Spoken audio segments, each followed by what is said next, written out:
Oke, di video kali ini saya ingin membahas review untuk pertandingan yang baru saja selesai bermain. Ada Persib Bandung yang akhirnya bisa menang 2-1 atas PSIS Semarang.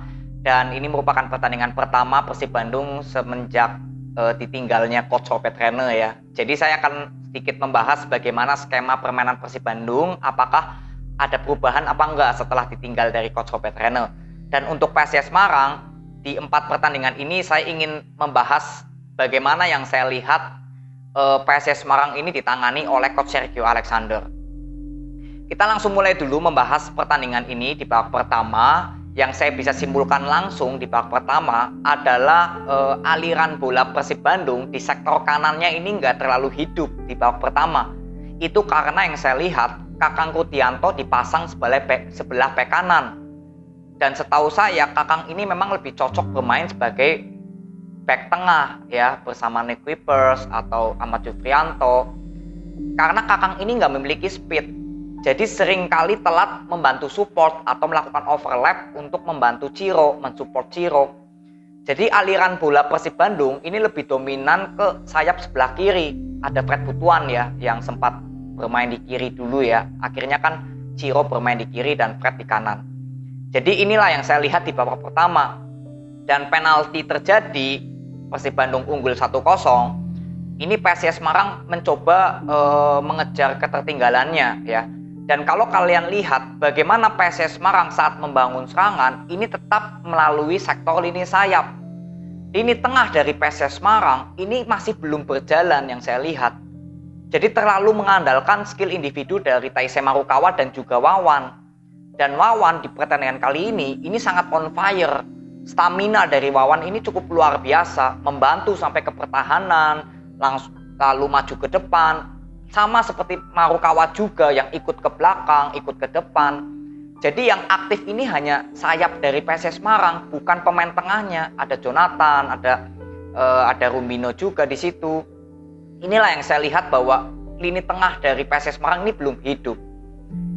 Ya, dan terjadi gol dulu untuk menyamakan kedudukan melalui Taisei Marukawa kembali lagi, dan itu proses gol yang cukup bagus. Bagaimana proses gol dari Ado yang mengirimkan umpan ke Taisei, itu skema gol yang cukup bagus yang boleh saya katakan ya. Assist dari Ado itu cukup bagus, dan kembali lagi Taisei Marukawa menunjukkan kelasnya sebagai pemain bintang dan langsung mencetak gol yang hampir sama prosesnya saat kemarin menghadapi Arema Malang ya golnya. Nah, ketika sudah unggul satu sama ya untuk kedudukan kedua tim imbang, kita langsung masuk ke babak kedua. Nah, di babak kedua inilah yang menjadi pembeda sebenarnya. Ketika Persib Bandung menarik Kakang dan menggantikan Deddy Kusnandar menjadi gelandang bertahan, lalu Rahmat Irianto dijadikan bek kanan, ini pelatih ini paham bahwa Persib Bandung ini di sektor kanannya nggak jalan. Jadi Fred Butuan juga diganti oleh Febri Haryadi dan Ciro ditaruh di sebelah kiri. Nah, sebenarnya skema permainan dari Persib Bandung ini lebih jalan. Ricky Kambuaya, Klok, Deddy Kusnandar ini berapa kali membangun serangan melalui lini sayap dan lini tengah. Jadi kedua sektor Persib Bandung ini dari sayap dan tengah ini udah hidup. Sedangkan PSIS Semarang ini masih sama seperti di babak pertama. Makanya saya bertanya-tanya kenapa Coach Sergio Alexander ini nggak merubah permainan PSIS Semarang yang sudah terlihat lini tengahnya nggak jalan. Nggak jalan ini dalam arti kata, Jonathan memang banyak sekali melakukan suplai bola ya. Tapi kreativitas dari pemain tengah seperti Jonathan atau Rumbino ini bukan karakter pemain yang untuk sebagai gelandang serang.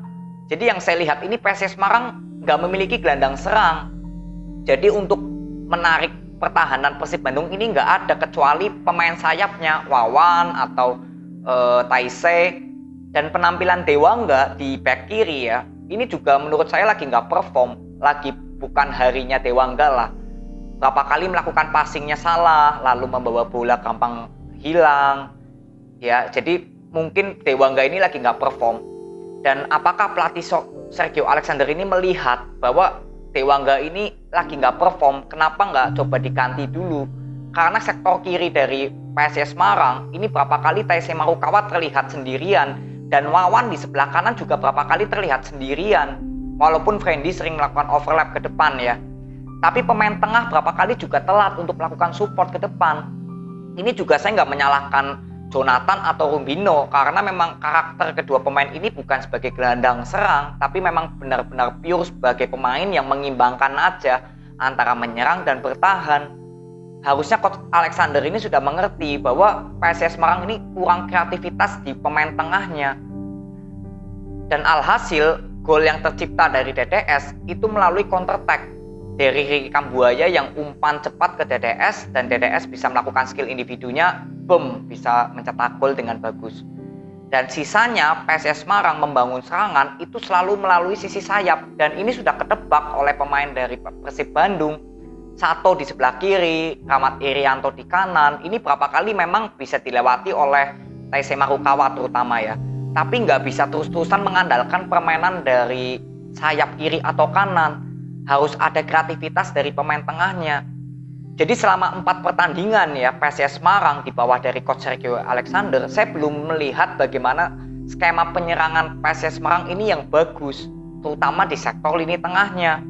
Saya sudah bahas berkali-kali lawan Arema, lalu lawan Meran Susantara, lawan Barito. Kenapa saya nggak buat video reviewnya? Karena nggak ada perubahan sama sekali. Makanya saya nggak buat video reviewnya, tapi saya nonton pertandingannya secara penuh. Itu karena belum ada perubahan. Dan apakah Coach Sergio Alexander ini bisa membawa PSIS Semarang ke papan atas? Jujur saya masih ragu kalau Coach Sergio Alexander nggak bisa merubah formasi atau mungkin kreativitas di lini tengahnya biar lebih hidup. Sebenarnya saya nggak bilang PSIS Semarang bermain jelek ya di pertandingan kali ini. Tapi sebenarnya lebih bagus lagi jika pemain tengahnya ini bisa hidup lagi kreativitasnya dari sektor tengah. Karena sektor sayap dari PSIS Semarang di kiri dan kanan ini sudah bagus. Alangkah bagusnya kan kalau di sektor tengahnya juga hidup kan. Jadi variasi serangan ini lebih banyak. Dan Persib Bandung kita lihat sektor tengahnya juga hidup, sektor kiri kanannya juga. Sebenarnya untuk di babak kedua ya, penampilan Ciro ini belum terlalu maksimal. Dan penampilan Febri Haryadi juga memang belum terlalu maksimal ya. Jadi berapa kali serangan dari Persib Bandung melalui lini sayap ini berapa kali selalu kandas. Jadi tinggal nunggu performnya aja untuk Ciro kembali lagi perform ya setelah mengalami cedera. Dan Febri Haryadi memang berapa kali performnya lagi inkonsisten ya. Jadi masih ada penggantinya Fred Butuan atau Erwin yang bisa mengisi sektor lini sayapnya Persib Bandung. Itu masih banyak pilihan, gak ada masalah. Tapi untuk skema permainan dari Persib Bandung, ini yang terlihat berbeda dengan Coach Robert Rene. Ini lebih sabar membangun serangannya. Jadi ada skema permainannya loh saat membangun serangan. Ini yang saya dapatkan perbedaannya lah ketika ditangani Robert Rene dan ini gak ditangani oleh Robert Rene. Jadi penyerangan Persib Bandung ini terlihat lebih sabar lagi. Gak terburu-buru membangun serangan. Inilah perbedaan yang saya bisa dapatkan. Tinggal nanti Persib Bandung akan menunjuk pelatih siapa ya, semoga bisa mempertahankan permainan yang seperti ini karena skema penyerangan dari Persib Bandung ini sudah terlihat hidup lebih bagus dibandingkan dipegang oleh Coach Robert Rene yang berapa kali lebih mengandalkan skill individu dari para pemainnya. Tapi di pertandingan kali ini jelas kontribusi dari Klok, Deddy Kusnandar, Rahmat Irianto, Ricky Kambuaya ini dari sektor tengahnya hampir semuanya berkontribusi. Itu buktinya ya bahwa permainan Persib Bandung ini sudah mulai terlihat skemanya hidup di sektor lini tengahnya. Karena di musim kemarin dan juga kemarin di Coach Robert Rene kan terlalu mengandalkan lini sayap ya, skill individu dari lini sayap. Nah ini ada perubahan yang cukup bagus, semoga bisa dipertahankan. Ini sudah ada pertanda Persib Bandung akan bangkit ya, semoga bisa bangkit, cepat meraih kemenangan lagi untuk terus naik ke papan atas. Dan untuk PSIS Semarang yang saya harapkan Coach Sergio Alexander semoga bisa diberikan sorotan ya, terutama dari manajemennya, bagaimana melihat permainan PSIS Semarang ini untuk bertahan memang bagus. Itu ciri khas dari Coach Sergio Alexander saat menangani Persiraja Banda Aceh juga sama. Terlalu ke belakang bertahannya, apalagi ketika sudah tertinggal 2-1, justru pemain-pemain PSIS Semarang ini nggak melakukan pressing. Kalian bisa lihat pada menit ke-80 itu terlihat jelas ketika Nick Wipers membawa bola, justru pemain PSIS Semarang lebih banyak menunggu di area setengah lapangan ke belakang, bukan justru melakukan pressing yang terlihat PSIS Semarang ini sudah tertinggal 1-2 gitu loh. Inilah yang menjadi sorotan utama saya di Coach Alexander karena belum ada perubahan yang terlalu signifikan menurut saya. Masih sama, terlalu mengandalkan lini sayap, mengandalkan skill individu dari pemain sayap tanpa ada kreativitas dari pemain tengah. Walaupun nanti ada Fortes ya semoga bisa berubah ya, karena sektor sayap ini kan untuk PSS Semarang sudah bagus. Jadi untuk support-support yang dilakukan oleh Fortes nantinya jika bermain ya mungkin lebih banyak lagi. Tapi semoga lini tengahnya ini juga lebih hidup lagi. Jadi variasi serangan dari PSS Semarang ini dari sektor tengah, sektor sayap ini akan banyak melakukan peluang gol gitu loh, nggak hanya dari lini sayap. Itu yang saya harapkan sebenarnya dari permainan PSS Semarang saat membangun serangan. Ya, jadi ini kemenangan yang cukup penting untuk Persib Bandung, kemenangan pertama di Peri Liga 1. Selamat, dan untuk PSS Semarang tetap semangat, semoga di match berikutnya bisa meraih kemenangan ya, akan bertemu Persik Kediri ya, dan Persib Bandung akan bertemu PSS Sleman ya. Jadi kita akan lihat bagaimana kelanjutan Persib Bandung dalam naik ke papan atas targetnya, dan PSS Semarang semoga juga sama cepat naik ke segmen papan atas, tapi dengan permainan yang semoga bisa berubah ya dari strateginya Coach Sergio Alexander, terutama di sektor lini tengahnya. Jadi yang saya akan soroti terus bagaimana PSS Semarang di sektor lini tengahnya. Jadi ini aja video yang saya bisa bahas, review yang saya bisa bahas untuk pertandingan Persib Bandung dengan PSS Semarang. Nanti kita akan bahas di video berikutnya, dan prediksi skor akan saya bahas di pertandingan ke-7 nanti. Saya akan buat konten prediksi skor karena saya harus buat konten prediksi skor ini di atas 6 pertandingan ya. Saya baru bisa berikan statistik datanya. Jadi ini aja, terima kasih, sampai ketemu di video berikutnya. See you.